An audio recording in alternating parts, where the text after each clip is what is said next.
সকল প্রশংসার একমাত্র মালিক কে? এটা কোন জেলা? সাতক্ষীরা না? তো সাতক্ষীরার মানুষের মতো আওয়াজ তো আপনাদের কণ্ঠে নাই। আমি সাতক্ষীরায় 5 বছর যাবত মাহফিল করতেছি টানা। তো সাতক্ষীরাবাসী যখন আল্লাহর নাম নেয়, আমি তো জানি তারা তাদের জবানের সবটুকুন শক্তি একত্রিত করে নেয়। তো এই জন্যই আমি কনফিউশনে পড়ে গেছি এটা কোন জেলা। আবার জিজ্ঞেস করলাম। সকল প্রশংসার একমাত্র মালিক কে? তো এই আওয়াজটা তখন কোথায় লুকায় রাখছিলেন? সে আল্লাহর জন্য প্রশংসা করছি, আমরা করছি আলহামদুলিল্লাহ। পড়েন আল্লাহু আকবার কাবীরা ওয়ালহামদুলিল্লাহি কাসীরা সুবহানাল্লাহি বুকরাতাও ওয়া আসীলা। আমরা প্রশংসা করলাম কার? আল্লাহর প্রশংসা করতে পেরে আল্লাহর প্রিয় গোলামেরা তারা কি খুশি না বেজার? সবাই খুশি। তো যারা যারা খুশি আওয়াজ দিয়ে বেশি একটু মহব্বতের সাথে বলেন তো আলহামদুলিল্লাহ। জীবনের সবখানে প্রশংসা করতে হবে কার? মাহফিলে আসার সময় কার? মাহফিল থেকে যাওয়ার সময়, কোনো কিছু খাওয়ার সময়, মানুষের হক মারার সময় আল্লাহ না। রাত বেশি হয়ে যাওয়ার কারণে শুধু ঘুমের চোটে তালটা ঠিক রাখছেন হুজুরের সাথে, বাকি দেহ পড়ে আছে এখানে, মন অন্য জায়গায় চলে গেছে না। কোনো হারাম কাজে, ইললিগাল ওয়ার্ক, যেই কাজটা ইসলাম পারমিট করে না, এরকমের কোনো কাজে আল্লাহর প্রশংসা করা যাবে না। এই ফোনটা ওই যে ওনাকে দেন। তো আমরা যেন সকল হালাল কাজে, বৈধ কাজে আল্লাহর প্রশংসা করতে পারি। আল্লাহ তৌফিক দান করুক। আরো জোরে বলেন আমিন। বলতে কি আপনাদের কষ্ট হয়? কষ্ট হয় না? আমরা এই প্রোগ্রামগুলোতে করি এবং এই প্রোগ্রামে আসি কার খুশির জন্য? আল্লাহর খুশির জন্য। কারণ দুনিয়াতে মুমিনের জীবনে আল্লাহর খুশির চেয়ে দামি আর কোনো কিছু হতে পারে। তবে এই যে মাহফিলগুলোতে আপনারা আসলেন, এতে লাভ না লস? কার লাভ? আল্লাহর না বান্দার? কার? এবার কি লাভ? ছোট্ট করে রাসূলের হাদিস থেকে শুনেন। আল্লাহর হাবিব সাল্লাল্লাহু আলাইহি ওয়াসাল্লাম বলেন, যেই ভূমিতে আল্লাহর কোরআনের আলোচনা হয়, কোরআনের বাগান জমে যায়, যতক্ষণ ওই জমিনে আল্লাহর কোরআনের আলোচনা চলে, ওই জায়গাটাকে ফেরেশতারা রহমতের চাদর দিয়ে ঢেকে রাখে। এই ফেরেশতারা যখন সকালবেলায় আল্লাহর কাছে যায়, আল্লাহ বলেন, ও ফেরেশতারা তোমরা কোথায় গিয়েছিলে? ফেরেশতারা জবাব দেয়, আল্লাহ অমুক জেলায় অমুক জায়গায় তোমার কিছু কোরআন প্রিয় গোলামেরা কোরআনের একটা বাগান জমিয়েছিল, তাদের সেখানে আমরা গিয়েছিলাম। আল্লাহ প্রশ্ন করেন, কেন তারা সেখানে কোরআনের বাগান জমিয়েছে? তারা আমার কাছে কি চায়? আমরা যারা এই মাহফিলে এসেছি বুঝে জবাব দিবেন। আমরা আল্লাহর কাছে কিছু চাই কি চাই না? অবশ্যই কোনো একটা স্বার্থের কারণেই এসেছি।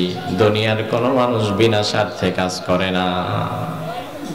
আপনারাও বিনা স্বার্থে কাজ করেন না, আমিও না, দুনিয়ার কেউ না। কিন্তু এই যে আপনারা এসেছেন, স্বার্থটা কি? 500 টাকা? কথা কয় না? 500 টাকা? ও 2 প্যাকেট বিরিয়ানি বোধহয় দেওয়া হবে না? তাও দেওয়া হবে না।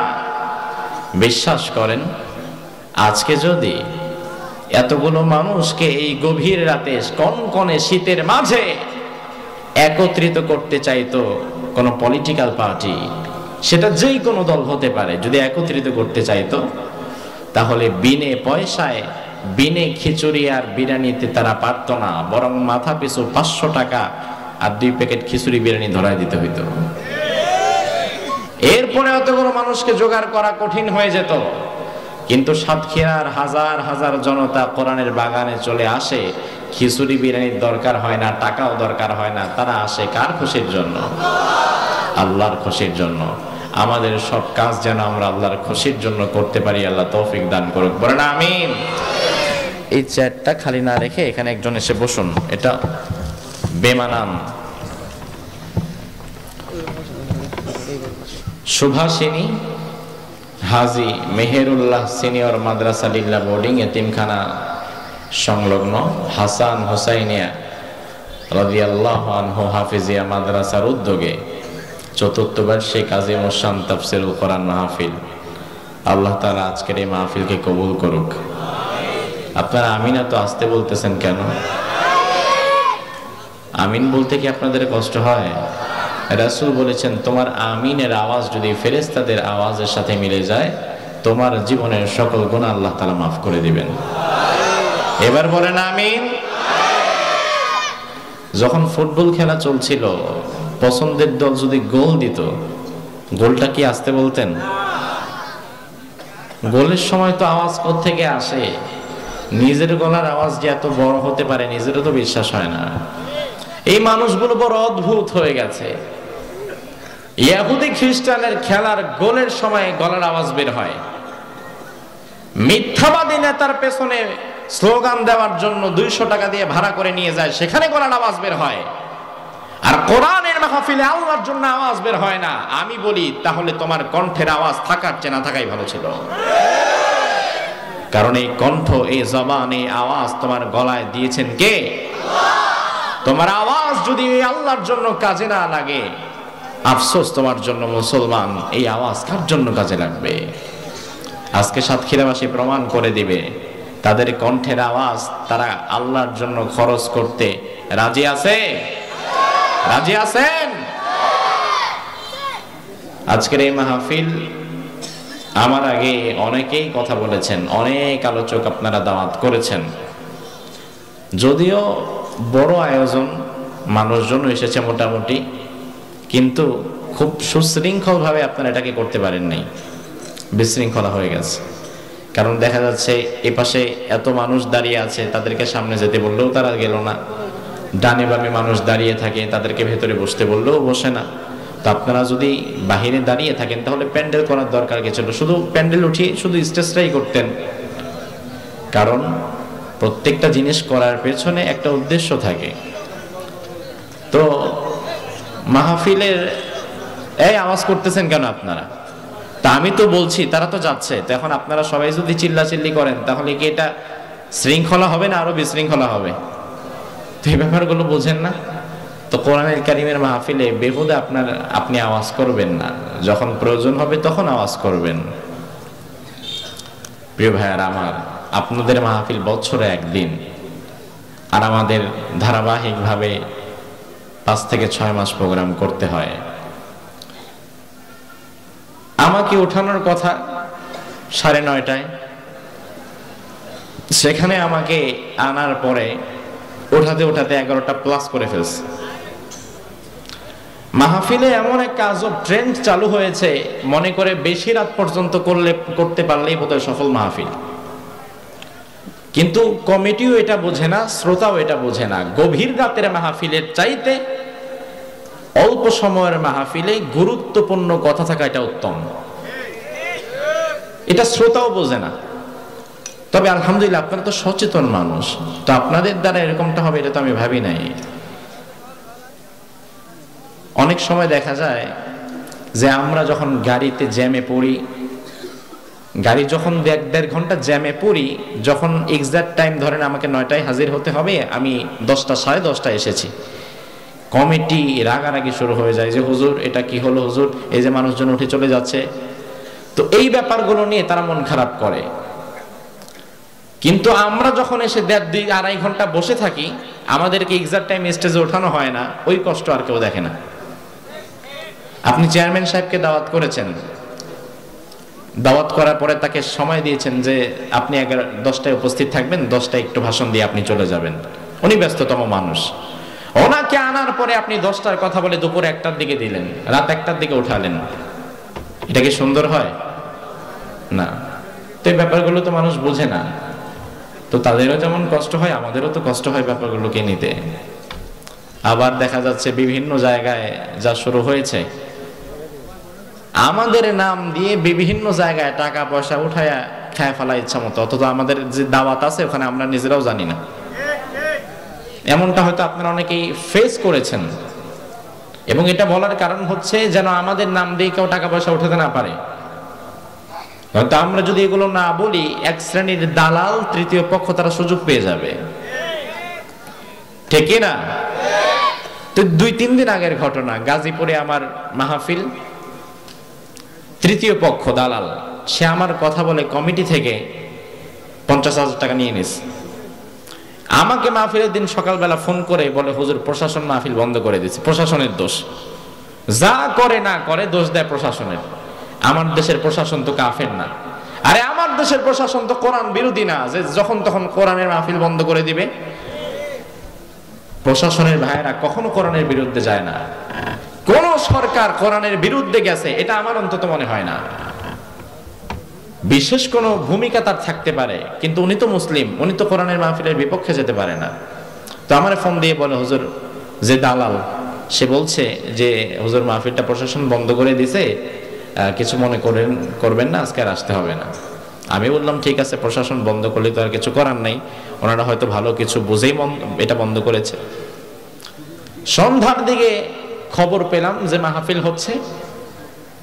কমিটির কাছে ওই দালাল সাহেব আবার বলেছে যে আমি নাকি অ্যাক্সিডেন্ট করেছি, আসতে পারবো না।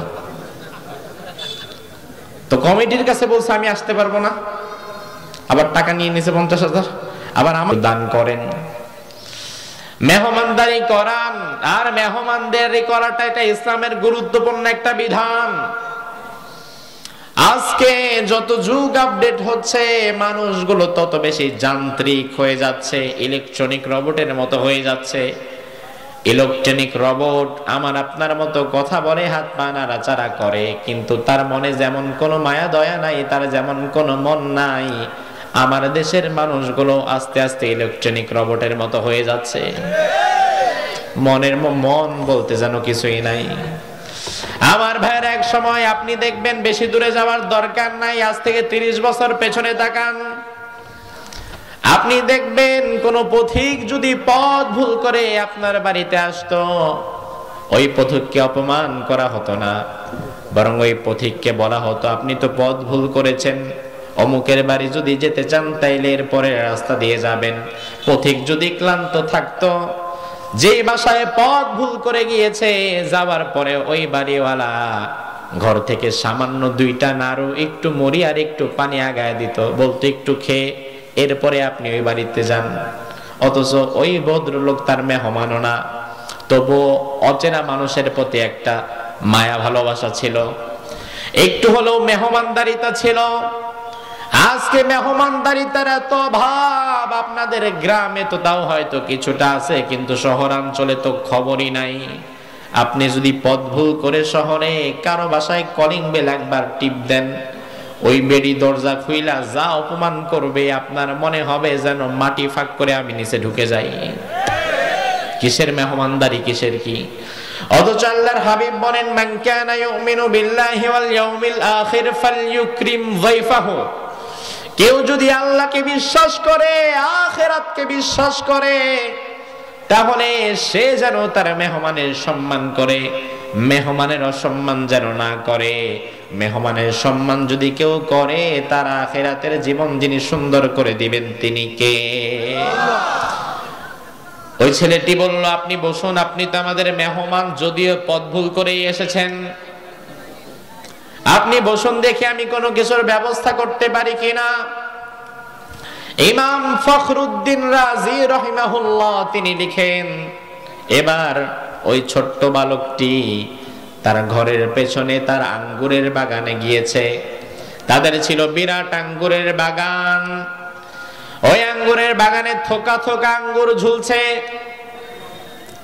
ওই ছোট্ট বালকটি ওই আঙ্গুরের বাগানে গিয়ে কিছু আঙ্গুর হাতের মুঠোয় নিয়ে চিপে ওই আঙ্গুর থেকে রস বের করলো। সুন্দর করে 1 গ্লাস আঙ্গুরের রস বের করে নিয়ে ওই আগন্তুক যিনি পথ ভুল করে এসেছেন তার সামনে পেশ করা হলো। যদি মনে থাকে তাহলে জবাব দেন, এই আগন্তুক যিনি, ইনি কি সাধারণ কোনো ব্যক্তি? ইনি আসলে কে? ইনি তো প্রধানমন্ত্রী, ইনি তো প্রেসিডেন্ট, ইনি তো বাদশাহ। কিন্তু ইনি যে বাদশাহ এই বাড়ির কোন লোক কিন্তু সেইটা জানে না। এবার বাদশাহ যখন এই এক গ্লাস আঙ্গুরের রস পান করলো, বাদশাহ অবাক হয়ে বলল, জীবনে আমি আমার রাজ দরবারে অনেক ফল খেয়েছি, অনেক মজার খাবার আমি আমার রাজ দরবারে খেয়েছি, কিন্তু আজকে এমন এক গ্লাস আঙ্গুরের রস তুমি আমারে বানিয়ে দিয়েছো, এত সুন্দর সুমিষ্ট মিষ্টি আঙ্গুরের রস কোনোদিন আমি খাই নাই। এই আঙ্গুরের বাগান কোথায় বলো? ছেলেটি বলল, এটা আমাদের নিজেদের বাগান, আর আমাদের বাগান আমাদের ঘরের পিছনে। কোন মানুষ যদি আমাদের এখানে পথ ভুল করেও আসে, আমরা আর কিছু না পারলেও এই আঙ্গুর দিয়ে তাকে মেহমানদারি করাই, যার ফলে আমার আল্লাহ তাআলা এত পরিমাণ বরকত এখানে দিয়েছেন, সবাই রে খাওয়ানোর পরেও আমাদের বরকত শেষ হয় না। আরো জোরে কোন সুবহানাল্লাহ।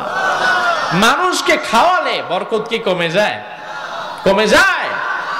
আহা, অথচ আমরা যখন ফলের গাছ লাগাই, এমন ভাবে বেড়া দেই আর এমন ভাবে জাল দিয়ে বিছায় দেই, মানুষ তো দূরের কথা, যেন কাকপক্ষীতেও খাইতে না পারে।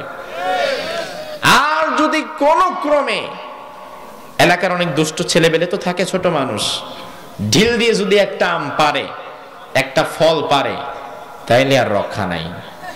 দেখা যায় 2-3টা আম পেরে খেয়েছে ছোট্ট একটা মানুষ, ছোট্ট ছেলে এলাকার, বুঝে নাই এই 2-3টা আম পেরে খাইলো কেন, এই জন্য এলাকার মাতবরের কাছে বিচার নিয়ে যায়। এরকম দেশবোধে আপনাদের সাতক্ষীরাতে তো নাই? আহা, মানুষকে খাওয়াতে বড়ই কৃপণতা করি আমরা। ওই বাচ্চা ছেলেটি বলছে, কেউ যদি আসে খালি মুখে ফেরত দেই না।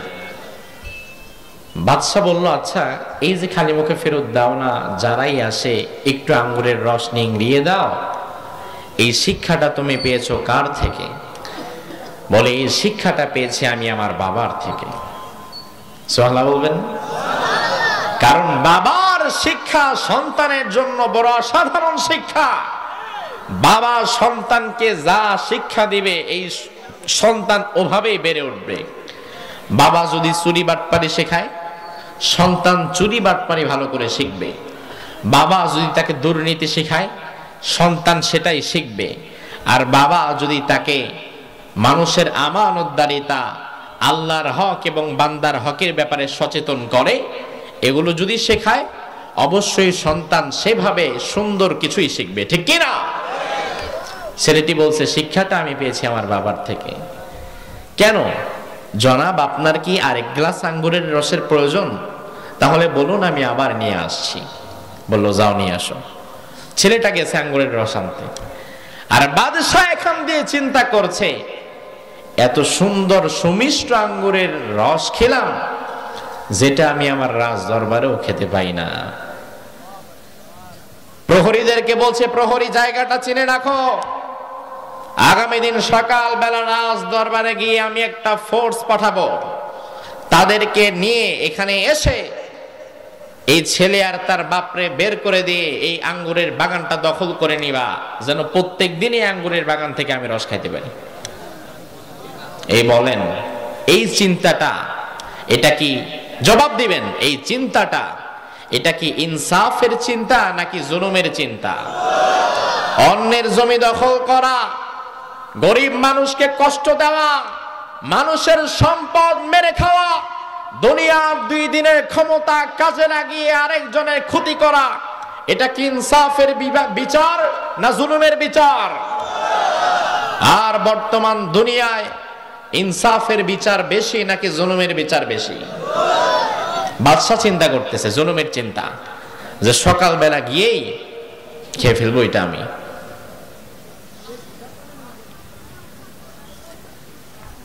এদিক দিয়ে ওই ছেলে গেছে আঙ্গুরের রস আনতে, কিন্তু আর আসে না। অনেকক্ষণ অপেক্ষা করে বাদশা বসে আছে যে কখন আসবে আমি রস খাবো, আর আসে না তো আসেই না।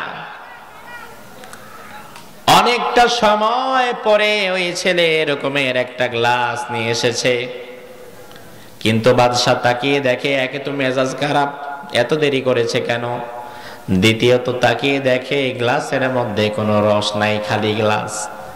ওই গ্লাসের নিচে কয়েক ফোঁটা পড়ে আছে, কিন্তু ওটা রস না, ওটা কষ। ওটা কি? কারণ কাঁঠালের রোয়ার মধ্যে যেমন রস থাকে, কি থাকে? থাকে না? একইভাবে ওই কাঁঠালের মধ্যে কিন্তু আবার, কথা কয় না, সবকে আমার দিয়ে বলাইবেন নাকি? আপনারাও কিছু বলেন। কাঁঠালের রোয়ার মধ্যে যেমন রস আছে, আবার কাঁঠালের মধ্যে কষ আছে না নাই? এবার ওই ছেলেটি নিয়ে এসেছে গ্লাস হাতে নিয়ে, কিন্তু এর মধ্যে তো রস নাই। বাদশার মেজাজ খারাপ, একে তো দেরি করেছে, তারপরে রস ছাড়া এসেছে। এই বেয়াদব, এমনি দেরি করছো মিয়া। বাদশা তো যদিও পরিচয় দেয় নাই, কিন্তু বাদশাহী মেজাজ তো। এই বেয়াদব, এমনি দেরি করেছো, এর উপরে আবার গ্লাসটা ফাঁকা, ফাইজলামি শুরু করছো, দেখাবো কালকে তোমারে। ওই বাচ্চা চিন্তা করতেছে কি ব্যাপার, এত ধমকাচ্ছে কেন? বাচ্চা বলল, জনাব কষ্ট নেবেন না, মেহমানের কোনো অযত্ন অবহেলা এটা আমরা করি না, এই শিক্ষা বাবার থেকে পাই নাই, তাইলে খালি খালি গ্লাস নিয়ে আসছো। বলে বাদশাহ, এটা আনার কারণ হচ্ছে, সরি বাচ্চা না, ও তো জানিই না এখনো বাচ্চা। বলল, জনাব এই খালি গ্লাস নিয়ে আসার কারণ হচ্ছে আমি অনেকটা সময় চেষ্টা করছিলাম, আঙ্গুর পেরে আঙ্গুর চিপড়াচ্ছিলাম ইচ্ছা মতো, কিন্তু অবাক ব্যাপার, ওই আঙ্গুরগুলো থেকে আর রস বের হচ্ছিল না। অনেকক্ষণ চিপড়ানোর পরে দেখি হাত টপকে টপকে 2-4 ফোঁটা কষ পড়েছে গ্লাসের মধ্যে। বাদশা এবার বলল, আচ্ছা ওই একই জায়গা থেকে আনছিলা? বলে, হ্যাঁ একই জায়গা থেকে। ও ভাই আমার, ভালো করে মনে রাখবেন, এই দুনিয়াতে রিজিকের জন্য বান্দার কাজ শুধু চেষ্টা করে যাওয়া, কিন্তু রিজিক কি পরিমাণ হবে, কতটুকুন হবে, ফলন ভালো হবে না খারাপ হবে, ওই সিদ্ধান্ত বান্দার না, ওই সিদ্ধান্ত কার? আরো জোরে। যেমন আপনারা যদি ধান লাগান, মাছের চাষ করেন, আপনি চেষ্টা করে যাবেন, অনেক সময় দেখা যায় অনেক মানুষ চেষ্টার করেও আশানুরূপ ফল পায় না, আবার অনেকে কম চেষ্টা করে অনেক ফলন পেয়ে যায়। তার মানে বোঝা যায় দুনিয়াতে শুধু টাকা পয়সার সার দিলে আর চেষ্টা করলে ফসল ভালো হয় না, বরং ফসল যিনি ভালো করেন, জমিন থেকে যিনি ধান উৎপন্ন করে দেন, ফসল উৎপন্ন করে দেন, তিনার নাম কি? বরকত দেন কে? সে আল্লাহ বলছেন, গোলাম ওয়ালাউ আন্না আহলাল কুরা আমানু ওয়াত্তাকাউ লাফাতাহনা আলাইহিম বারাকাতিম মিনাস সামাই ওয়াল আরদ। ও গোলামেরা, ভালো করে শুনে নাও, কোন জনপদের মানুষ যদি ঈমান এনে আমি আল্লাহকে ভয় করে জীবন চালাতে পারে, ওই জনপদের বাসিন্দাদের জন্য আকাশ এবং জমিনের সব বরকতের দরজা আমি আল্লাহ খুলে দেব। আরো জোরে কোন সুবহানাল্লাহ। আমার বাংলাদেশে কিন্তু এমন একটা দেশ, এই দেশের মধ্যে এমন মাটি, এই মাটির মধ্যে আম খেয়ে আটি ফেলে রাখবেন, পানি দেওয়ার দরকার নাই, কিছু করার দরকার নাই, 2 মাস পরে এসে দেখবেন ওই আটি থেকে গাছ জ্বালায় গেছে, ঠিক কি না? আবার আপনি আরব বিশ্বে যান, যেহেতু আল্লাহ আমাকে সফর করিয়েছেন, আমি দেখেছি ধুধু মরুভূমি, পানির কোনো ছিটে ফোঁটা নাই, হাজার হাজার মাইল পরে আছে মরুভূমি, গাছ লাগাবার মতো কোনো উপায় নাই। অনেক কষ্ট করে গাছ লাগানোর পরে প্রত্যেক দিন 10 বার করে পানি দেওয়ার পরেও গাছটাকে বাঁচিয়ে রাখতে পারে না, কিন্তু তবু তাদের মধ্যে আমার আল্লাহ বরকত দেওয়ার কারণে তাদের রুটি রুজির অভাব হয় না। আর আমরা এমন জুলুমের মধ্যে ঢুকে গিয়েছি, এত সুন্দর একটা দেশ পাওয়ার পরেও আমাদের ফসলের অভাব হয়ে যায়। বাদশা মনে মনে চিন্তা করেছে যে না, জুলুম চিন্তা বাদ দিয়ে দিলাম, বরঞ্চ এই বাগান এই ছেলে আর তার বাবারে কিছু টাকা পয়সা দিয়ে সহযোগিতা করে যাব। এই চিন্তা করে বলল, যাও তো এখন একটু ট্রাই করো তো, দেখো তো কিছু পাওয়া যায় কিনা। ওই ছেলেটা গেছে, যাওয়ার পরে আবার চেষ্টা করছে। যাওয়ার কিছুক্ষণের মধ্যেই গ্লাস ভর্তি আঙ্গুরের রস নিয়ে হাজির হয়ে গেছে। সুবহানাল্লাহ বলবেন না? চিন্তা করতেছেন, বাদশা খায়া বলতেছে সুবহানাল্লাহ, আর আমরা না খাইয়ে বলবো সুবহানাল্লাহ। এটা চিন্তা করতেছেন নাকি? লক্ষ্য করেন ভাই আমার, এই দৃশ্য যখন হলো, বাদশা এবার আল্লাহর নাম নিয়ে এই রসটুকু পান করলো।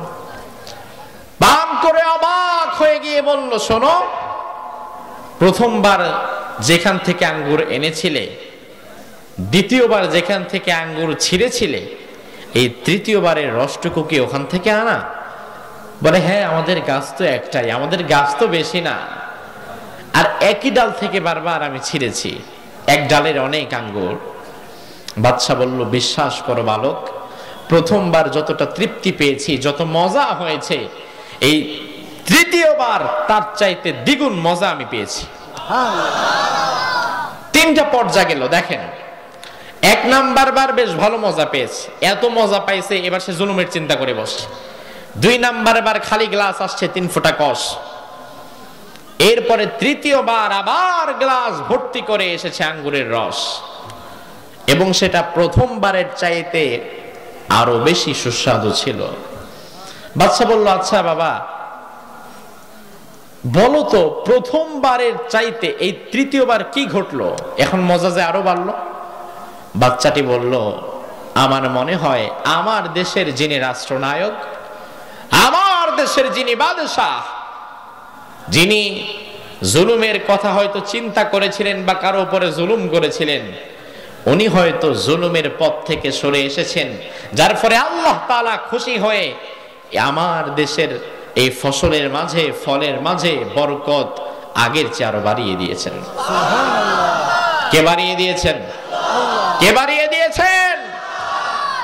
আওয়াজ উঠে গিয়েছে, আগামী বছর 2023, 2022-23 is the year of famine, দুর্ভিক্ষের বছর, কষ্টের বছর।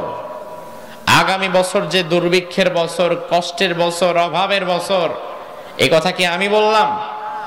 আমি বললাম না, স্বয়ং প্রধানমন্ত্রী নিজেও বলেছেন প্রস্তুতি নেন। উনি বলেছেন প্রস্তুতি নেন, আগামী বছর কষ্টের হবে। জাতিসংঘ থেকে বলা হয়েছে আগামী বছর বিশ্বে খাদ্য ঘাটতি হবে, লক্ষ লক্ষ মানুষ না খেতে পেরে হয়তো মারা যাবে। জাতিসংঘ থেকে বলা হয়েছে, দেশের রাষ্ট্রপ্রধান থেকে ঘোষণা চলে এসেছে, আগামী বছরটা দুর্ভিক্ষের, কষ্টের বছর, ফসল কম হবে। আমরা কোরআন সামনে নিয়ে বলতে চাই, বিশ্বাস করেন, কোরআন বুকে নিয়ে আমরা বলে দিতে চাই, যদি আল্লাহর কোরআনের এই ফর্মুলা মেনটেন করেন, যদি জমিন থেকে জুলুম, অত্যাচার, অন্যায়, অবিচার চিরতরে দূর করা হয়, যদি মাজলুম আলেমদেরকে মুক্তি দেওয়া হয়, তাহলে আমার বিশ্বাস আল্লাহ তাআলা এই জমিনে দুর্ভিক্ষ দিবেন না, দিবেন না, দিবেন না।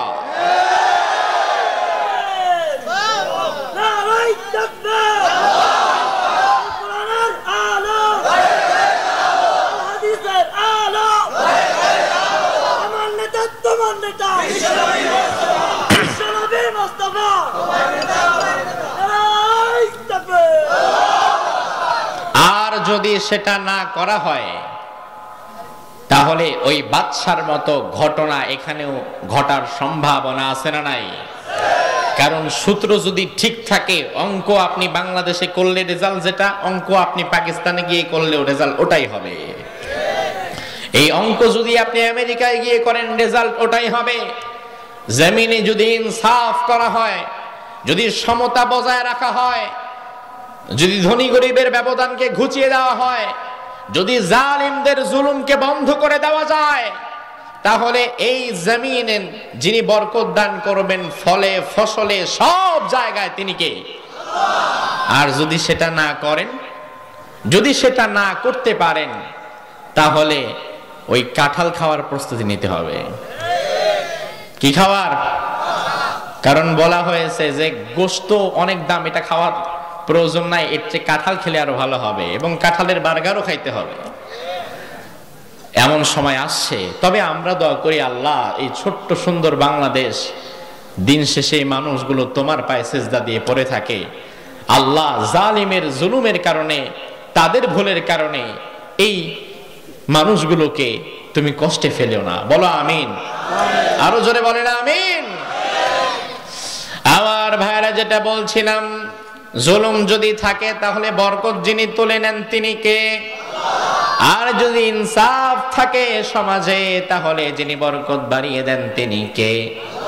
আমার আল্লাহ বলে, আমি জমিনে এমন একটা জাতি আমি আল্লাহ বানিয়েছিলাম, ফলে ফসলে তাদেরকে প্রাচুর্য দিয়েছিলাম, তাদেরকে আমি আল্লাহ অনেক সমৃদ্ধ করেছিলাম।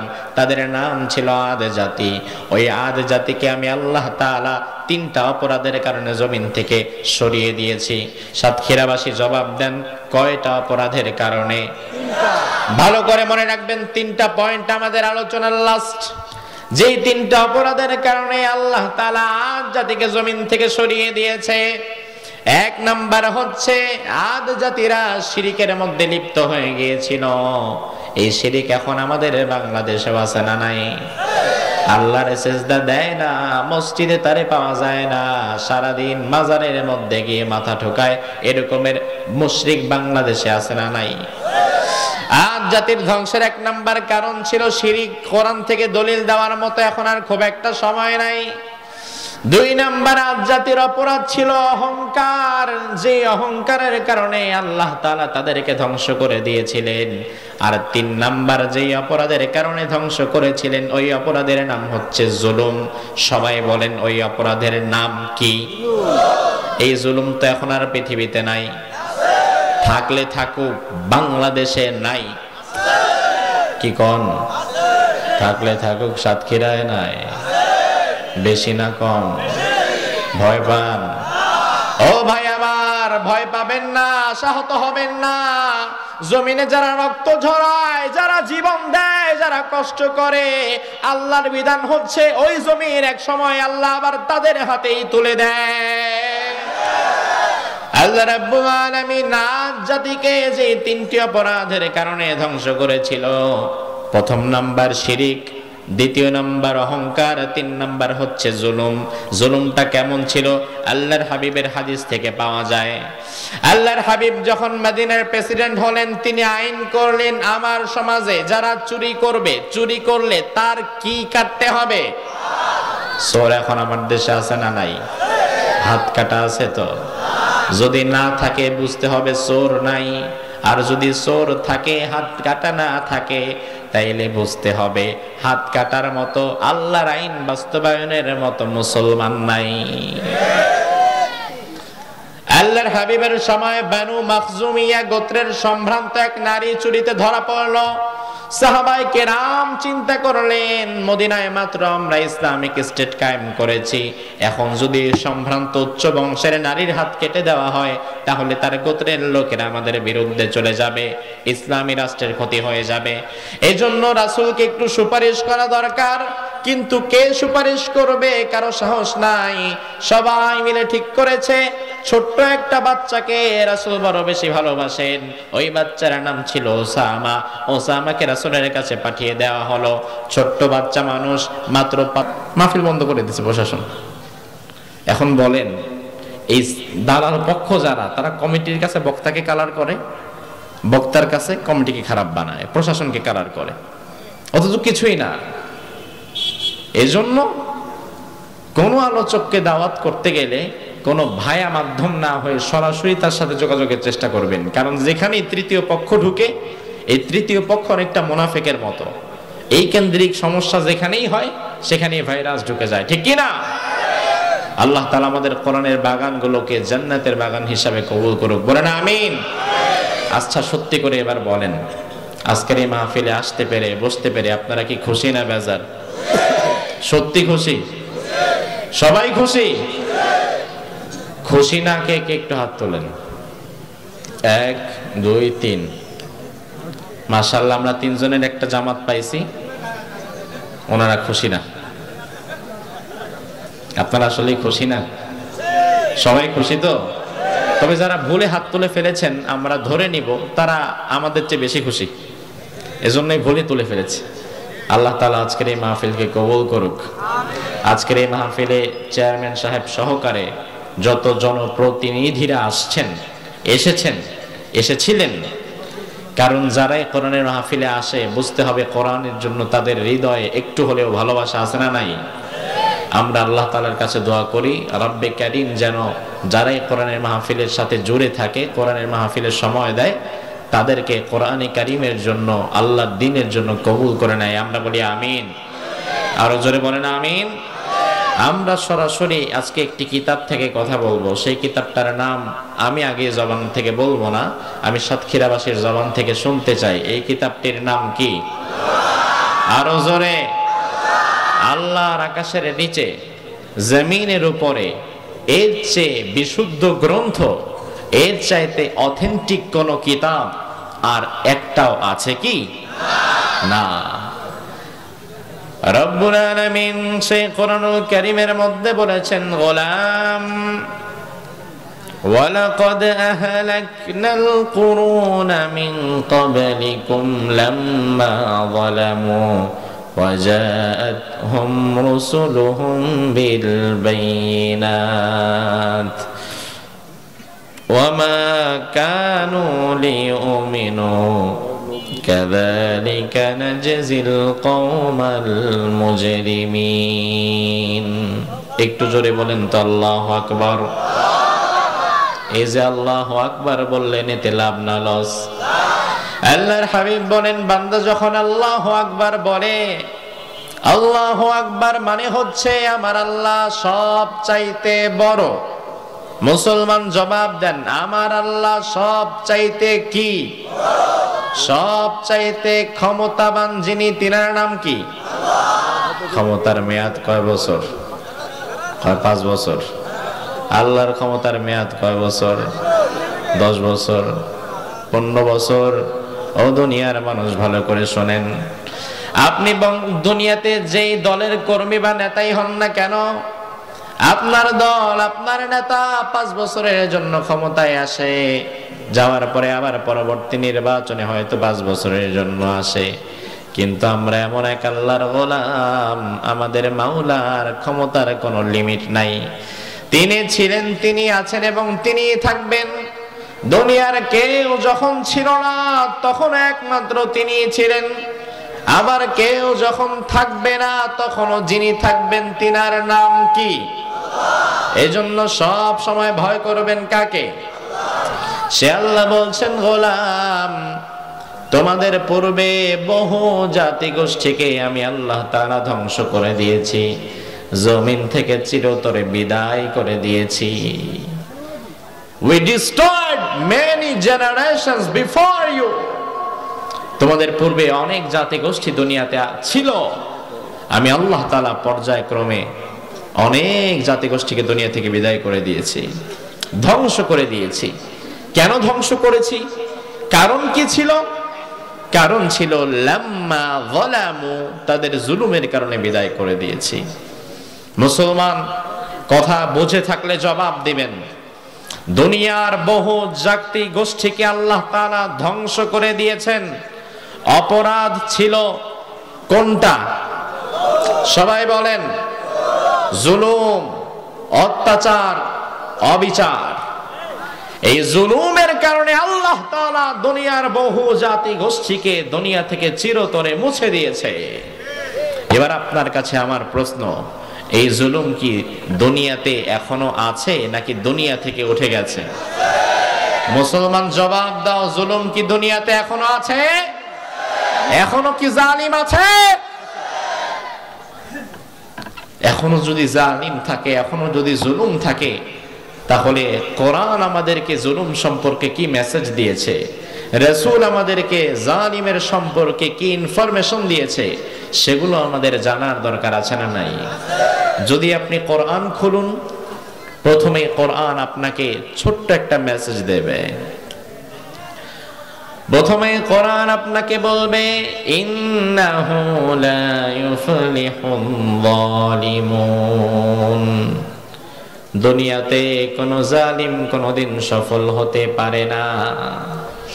আমার ভাইরা বুঝে থাকলে জবাব দিবেন, কোরআনের যে আয়াতগুলো তেলাওয়াত করা হয় এই আয়াতগুলো কার কথা? কার মুখের বাণী? এখন ইন্নাহু লা ইউফলিহুল যালিমুন, কোন জালিম কখনো সফল হতে পারবে না, এই কথাটা কি মোল্লার নাকি আল্লাহর? আর আল্লাহ যদি কোনো বিষয়ে কথা বলেন, দুনিয়া উল্টে গেলেও কি ওই কথা কখনো মিথ্যা হতে পারে নাকি? আমার আল্লাহ বলে, গোলাম, আরবি গ্রামার যারা বুঝেন তারা জানবেন ইন্নাহু মানে নিশ্চয়ই, লা ইউফলিহুল যালিমুন, দুনিয়ার কোন জালিম সফল হতে পারে না। আমার আল্লাহ নিশ্চয়ই বলে গুরুত্ব দিয়ে আমাদেরকে বুঝিয়ে দিয়েছেন। এরপরে আয়াতে কারিমা কোরআনে একবার আল্লাহ বলেন নাই, চারবার আল্লাহ রাব্বুল আলামিন কোরআনুল কারীমে বললেন দুনিয়ার কোন জালিম সফল হতে পারবে না। এখন আল্লাহর এই কথার উপরে সাতক্ষীরার ধর্মপ্রিয় মানুষের বিশ্বাস আছে না নাই? কোরআনের কথায় বিশ্বাস নাই? বিশ্বাস আছে। আল্লাহ তো নিজেই বললেন জালিম সফল হতে পারে না। এখন আপনার প্রশ্ন হতে পারে, হুজুর কোথায়? আমি তো এর উল্টা চিত্র দেখতে পাই। বরং আমি তো দুনিয়াতে দেখি জুলুম যে করে সে সফল হয়ে যায়। যে জুলুম করে তার শক্তি বেশি, তার ক্ষমতা বেশি, তার পাওয়ার বেশি, তার টাকা পয়সা বেশি। কারণ জুলুম করতে হলে তো শক্তির প্রয়োজন, সেটা ক্ষমতা হোক কিংবা গায়ের জোর হোক। জুলুম করতে হলে তো পয়সার প্রয়োজন। গরিব মানুষ সে জুলুম করবে কিভাবে? বরং সে মাজলুম হয়ে যায়। তো দুনিয়াতে আমরা দেখি যে জুলুম করে সে সফল হয়ে যায়, তার ক্ষমতাও বেশি, তার পয়সাও বেশি। কিন্তু আমার আল্লাহ তো কোরআনে চারবার বললেন জালিম সফল হতে পারে না। তার মানে আপনার আমার দেখাটা সত্য নাকি আল্লাহর কোরআনের বলাটা সত্য? আল্লাহর বলাটা যদি সত্য হয়, এবার আমি আপনাকে বোঝায় দেই কেন আমাদের দেখাটা সত্য নয়। কারণ দুনিয়ার মানুষ অনেক সময় যে বিষয়টাকে সফলতা মনে করে ওই বিষয়টা আসলে সফলতা হয় না। অনেক সময় মানুষের সফলতা যেটাকে ভাবা হয় 5 মিনিট পরে ওই জিনিসটাই বিফলতায় দাঁড়িয়ে যায়। কারণ কোনটা আসল সফলতা আর কোনটা ব্যর্থতা এটা জানতে হলে আপনাকে ভবিষ্যতের জ্ঞান রাখা লাগবে। ভবিষ্যতের জ্ঞান যার কাছে নাই ওই ব্যক্তি কোনোদিন পরিপূর্ণ সফলতা কোনটা বিফলতা কোনটা বুঝতে পারবে না। ছোট্ট একটা উদাহরণ দিয়ে বুঝিয়ে দেই। আপনাদের এই সুভাষিনী বাজার থেকে কাউকে যদি ঢাকায় যেতে হয় তাহলে বাসে উঠতে হয় কোন জায়গা থেকে? কোন জায়গা থেকে চেয়ারম্যান সাহেব? কোন স্টার? নাম কি এটার? সুভাষিনী স্টার। দেখেন, লক্ষ্য করেন, আগামীকাল সকাল 10টার দিকে আপনার ঢাকায় একটা মিটিং আছে, ইমার্জেন্সি, ইম্পর্টেন্ট। আপনাকে ঢাকায় যেতে হবে 10টার মধ্যে। এখন ভোর 4টায় আপনাদের সুভাষিনী বাস স্ট্যান্ড থেকে একটা বাস ছাড়বে। আপনি বিবিরে বললেন, বিবি ভোর 4টায় সুভাষিনী বাস স্ট্যান্ড থেকে বাসটা ছাড়বে, তুমি আমাকে 3:30টার সময় ডেকে দিবা।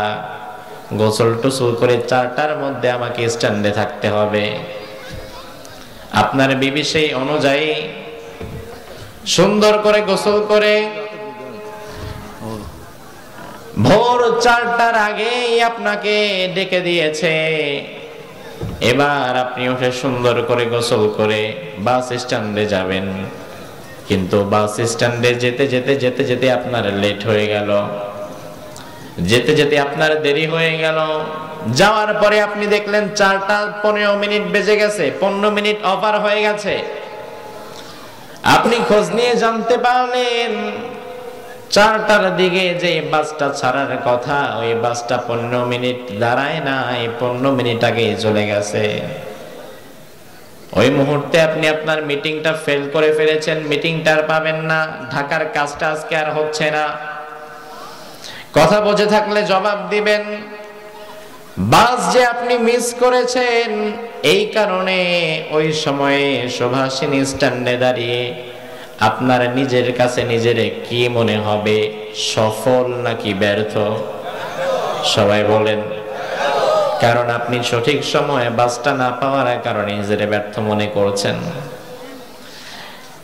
ঠিক কিছুক্ষণ পরেই আপনি দেখলেন সামনের থেকে মানুষ দৌড়াদৌড়ি করছে, কান্নার আওয়াজ ভেসে আসছে, ডান থেকে বাম থেকে মানুষ শুধু দৌড়ায়। এমন সময় আপনি জিজ্ঞেস করলেন, ভাই কি হয়েছে, দৌড়াচ্ছেন কেন, এত হই হুল্লোড় কেন?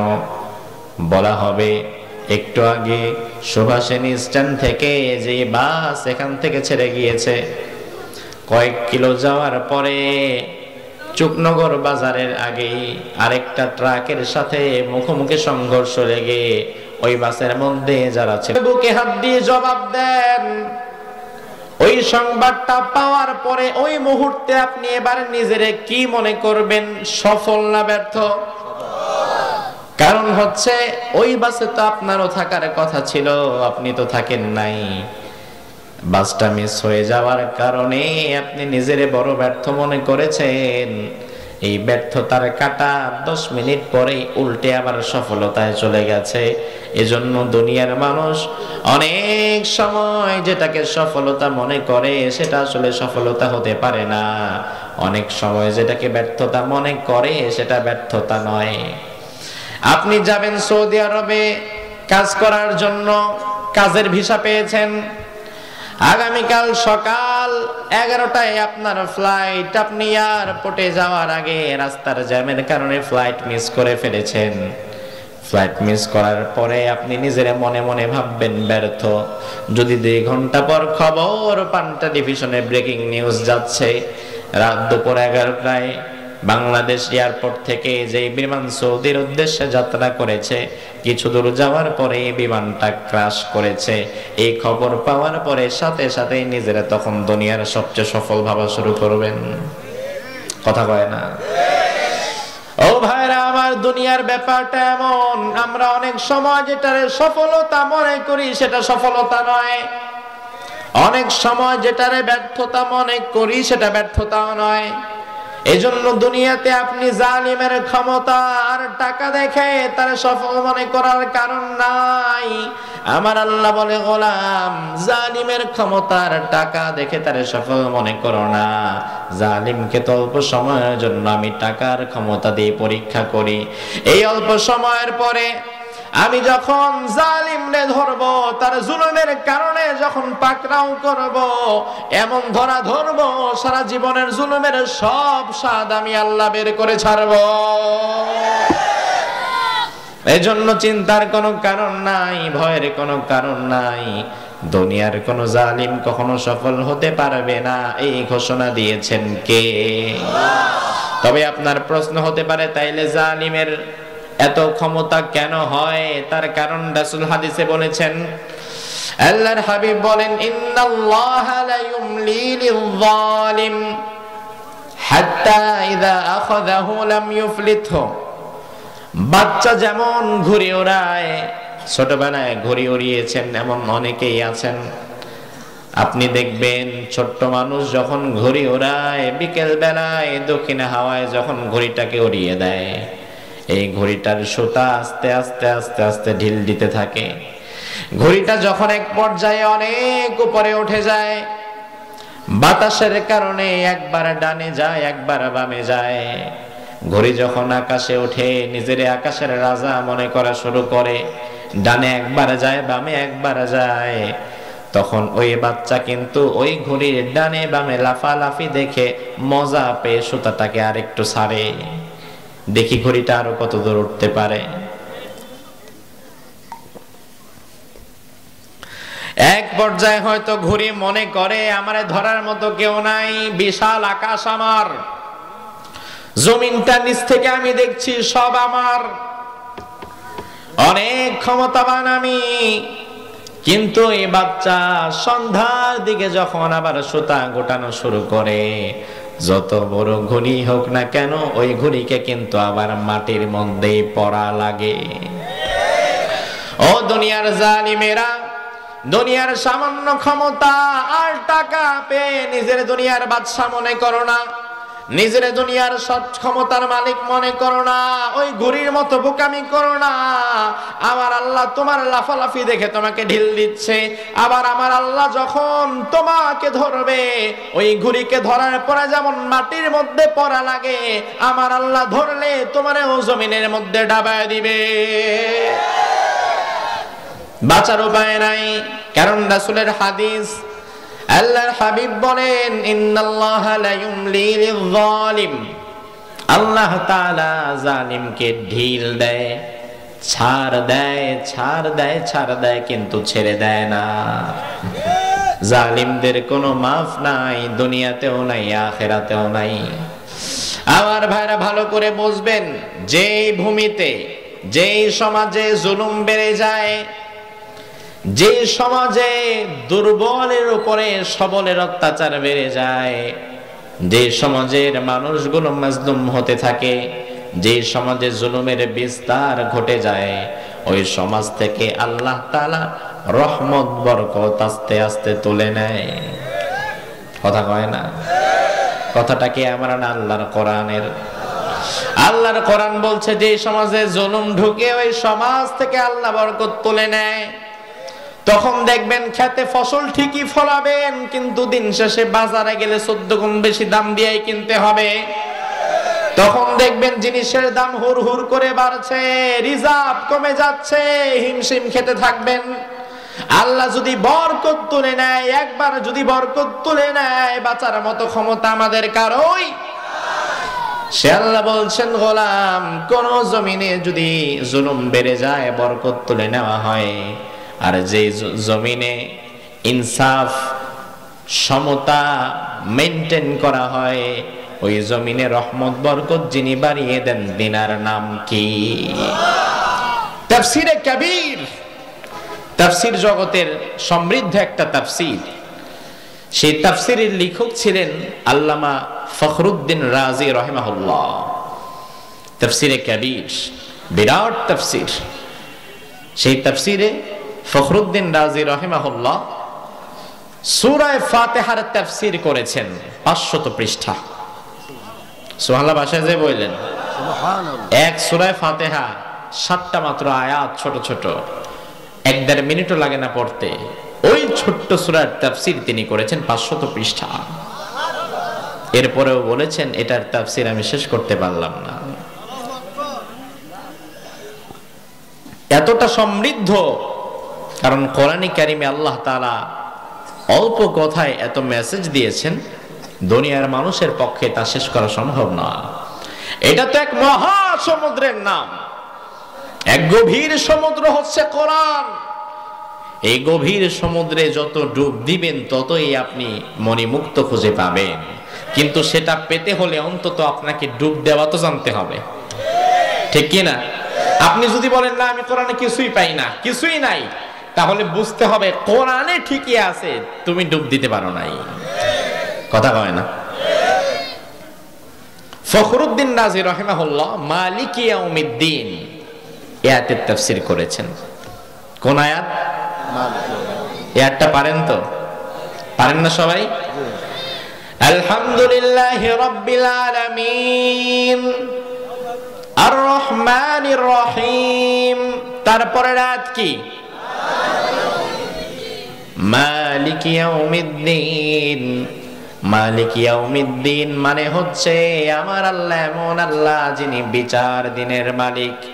সাতক্ষীরার মানুষ জবাব দেন, বিচার দিনের মালিক যিনি, তিনি কে? এই দুনিয়াতে আমার আল্লাহ তাআলা যারা জালিম হয় তাদেরকে দেখে দেখে রাখেন। দুনিয়াতে তাদেরকে আল্লাহ কিছু শাস্তি দেন, কিন্তু বিচার দিনে আসল শাস্তি তাদের জন্য অপেক্ষা করে। ফখরুদ্দিন রাজি রাহিমাহুল্লাহ মালিক ইয়াউমিদ্দিনের তাফসীরে একটা ঘটনা এনেছেন। আমি যে বললাম যে জমিনে জুলুম বেড়ে যায়, ওই জমিন থেকে বরকত তুলে নেওয়া হয়, এর প্রেক্ষিতে ফখরুদ্দিন রাজি রাহিমাহুল্লাহ তিনি একটা ঘটনা উল্লেখ করেছেন। প্রাচীন কালে এক দেশের বাদশাহ সকালবেলায় শিকারের জন্য বের হয়েছে। কিসের জন্য বের হয়েছে? শিকারের জন্য। এই প্রিন্সিপাল সাহেব, ঘুমাইলে চলবে না, আপনি আমারে দেরি করে স্টেজে উঠাইছেন, এখন আপনি ঘুমাইলে আমিও ঘুমাবো, ঠিক কি না? ওনার ঘুমালে চলবে নাকি বলেন আপনি? অনেক কষ্ট করিস তো, যে কত কষ্টই করুক, উনি আমারে দেরি করে স্টেজে উঠাইছে, আমি যতক্ষণ থাকবো আপনারে গরম চা খায়া হইলো এখানে বসে শুনতে হবে। কারণ আমারে দেরি করে স্টেজে উঠায় যে যার মতো ঘুমায় যাবেন, ওই চোখ বন্ধ করে একটানে ওয়াজ করার লোক আমি না। এরকমের কিছু বক্তা ছিল এক সময়, এখন আস্তে আস্তে কমে গেছে। সুদ নিয়ে বিরাট বিরাট প্রশ্ন দিছে। তার মানে আপনাদের এলাকায় বোধহয় এটার প্রচলনটা বেশি না? আপনারা সবাই খান তো মাশাআল্লাহ? ওই কয় ঠিক। আচ্ছা, এই বিষয়ে আমরা যদি সুযোগ পাই পরে বলবো, যদিও এটা আজকে আমাদের বিষয় না। আর আমার আলোচনা যারা শুনেছেন তারা জেনে থাকবেন যে আমি আলোচনা যেটাই করি না কেন বেফাস কথা পরিত্যাগ করি, যেটুকু করি না কেন এক বিষয়ের উপরে থাকার চেষ্টা করি। কারণ একদিনের 1-1.5 ঘন্টার ওয়াজে 14টা বিষয় এনে শ্রোতাকে দিগ্ভ্রান্ত করার চাইতে 1-1.5 ঘন্টার মাঝে নির্দিষ্ট একটা বিষয় শ্রোতাকে বুঝিয়ে দেওয়া ভালো। তাইলে অন্তত যারা আসবে কিছু শিখে বাড়ি যেতে পারবে। যদি প্রশ্ন করা হয় অন্তত কি বিষয়ে আলোচনা হয়েছে বিষয়টা বলতে পারবে। নয়তো যদি 10টা বিষয় এক করা হয়, শ্রোতা বলবে অনেক কিছুই তো শুনছিলাম কিন্তু কিছুই তো মনে নাই। প্রিয় ভাইরা আমার, ফখরুদ্দিন রাজি রাহিমাহুল্লাহ বলেন, প্রাচীন কালের এক বাদশাহ, আগের কালের রাজা বাদশাদের একটা নেচার ছিল, তারা দিনের আলোতে শিকার করতে বেরিয়ে যেত। ওই বাদশাহ শিকার করতে বের হয়েছে, সাথে তেমন কাউকে নেয় নাই, 2 জন প্রহরী আর বাদশাহ 3 জন। যেতে যেতে যেতে যেতে এক জঙ্গলের মাঝে ঢুকে গেছে। ওই জঙ্গলে গিয়ে উনি পথ হারিয়ে ফেলেছে। এমন সময় সন্ধ্যার আধার নেমেছে, বাদশাহ পথ খুঁজে পাচ্ছে না। এখন তো আমরা পথ খুঁজে না পেলে গুগল ম্যাপ ইউজ করি, কোথায় মাহফিল, কোথায় বাসা, কোথায় কি, সব গুগল ম্যাপ ইউজ করলে বের হয়ে যায়। আপনাদের এখানে আসছি আমি গুগল ম্যাপ ইউজ করে, প্রতিদিনের মাহফিলে সব জায়গায় যাই গুগল ম্যাপ ইউজ করে। তো এই বাদশাহ চিন্তা করলো যে আজকে তো এখান থেকে যাওয়ার উপায় নাই, দেখি এখানেই কোথাও রাত কাটাবার ব্যবস্থা করা যায় কিনা। প্রহরী একজন বলল, ওই যে দেখুন একটা ছোট্ট বেড়ার ঘর দেখা যায়, ওখানে গিয়ে আমরা আজকের রাত্রি যাপন করি। এবারে বলবা যেই নারী চুরিতে ধরা পড়েছে তার হাতটা পুরাটা না কেটে যেন একটুখানি এক কর পরিমাণ সময় কেটে দেয়, তাইলে যেন শাস্তিটা একটু কমিয়ে দেওয়া হয় তার জন্য, কারণ ওই নারী সম্ভ্রান্ত উচ্চ বংশের নারী। ওই বাচ্চা মানুষ রাসূলের কাছে গিয়ে বলল, ইয়া রাসূলুল্লাহ, ওই নারীর পুরা হাত কাটা দরকার নাই, একটুখানি কেটে দেন, তাইলে ইসলামী রাষ্ট্র ঠিক থাকবে, নাইলে রাষ্ট্রের ক্ষতি হতে পারে। আল্লাহর হাবিব চিন্তা করলেন, রাষ্ট্রের ক্ষতি হবে কোন কাজে আর কোন কাজে উপকার হবে, এই বাচ্চা তো তার কিছুই বোঝার কথা না, কারণ এই বাচ্চা তো পলিটিক্যাল সায়েন্স নিয়ে পড়া আসে নাই, এই বাচ্চা তো ভালো মন্দই বুঝে না, ওই বাচ্চা রাষ্ট্রের ক্ষতি আর রাষ্ট্রের উন্নতি কি বুঝবে। যেহেতু এই বাচ্চার মুখ দিয়ে এত বড় কথা বের হয়েছে, তার মানে কথাটা মূলত বাচ্চার না, কথাটা তার বাপ চাচারা শিখায় পাঠাইছে। এবার আল্লাহর হাবিব, হাদিসের বর্ণনা হচ্ছে, সুম্মা কামা ফাখতাতাবা, আল্লাহর হাবিব সাথে সাথে বসার থেকে ভাবে দাঁড়িয়ে গেলেন সাহাবায়ে কেরামদের সামনে। দাঁড়িয়ে গেলেন এমন ভাবে তিনার চেহারাটা, তিনি তো ফর্সা সুন্দর মানুষ ছিল, চেহারাটা ফর্সা মানুষ যখন রেগে যায় কি কালার হয়? লাল হয়ে গিয়েছে।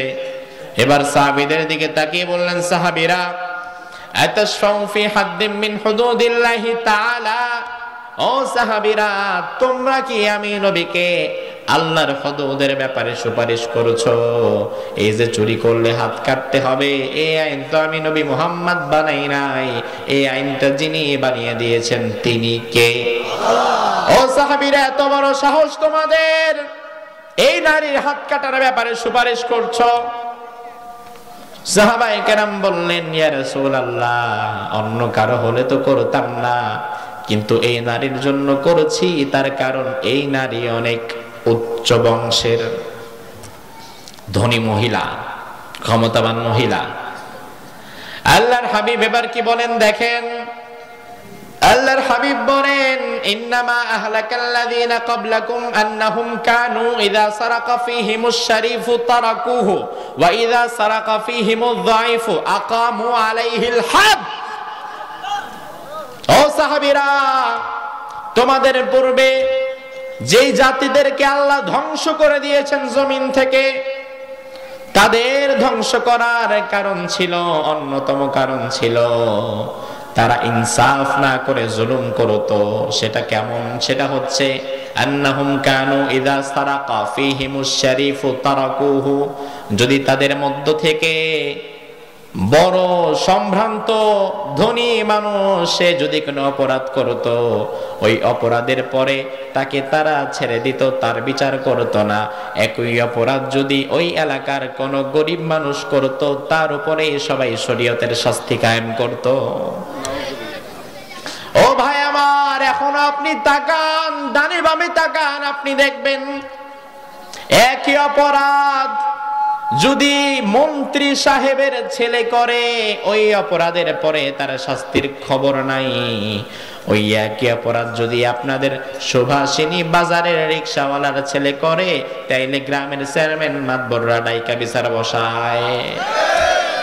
রিকশাওয়ালার ছেলে করলে তারে ধরে পিটায়, আর বড় লোক করলে তারে কাছেও যেতে পারে না।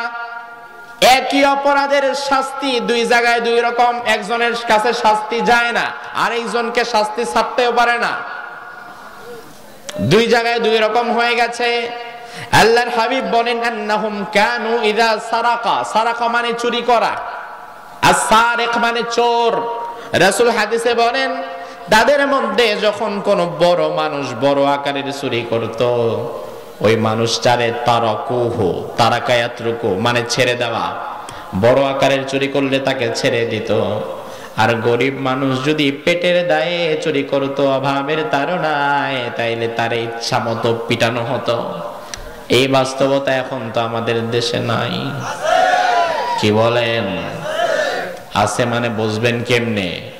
এই যে মসজিদ, মসজিদ থেকে দেখবেন জুমার দিন জুমার নামাজ শেষ হয়েছে, এমন সময় জুতা চোর, জুতা 4-5টা নিয়ে দিছে দৌড়, যাইতে পারে নাই, রাস্তার যা অবস্থা, উষ্টা খায় পড়ছে। এমন সময় মুসল্লিরা যদি জুতা চোরে ধরতে পারে, তাইলে জুতা চোরের কপালে মাইর আছে না নাই? বেশি না কম? পাবলিকের মাইর কেওড়া তলা পার, এমন পিটানি পিটায় পাবলিক। আর জুতা চোরে যখন পায়, তখন জুতা চোরে মারে না, এমন পাবলিক খুঁজে পাওয়া যাবে না। কার জুতা নিছে এটা দেখার দরকার নাই, চোর ধরা পড়ছে আর পিটা। 150 টাকার জুতার জন্য জুতা চোরটারে পিটাইতে পিটাইতে পিটাইতে পিটাইতে আদামরা বানায় ফেলায়।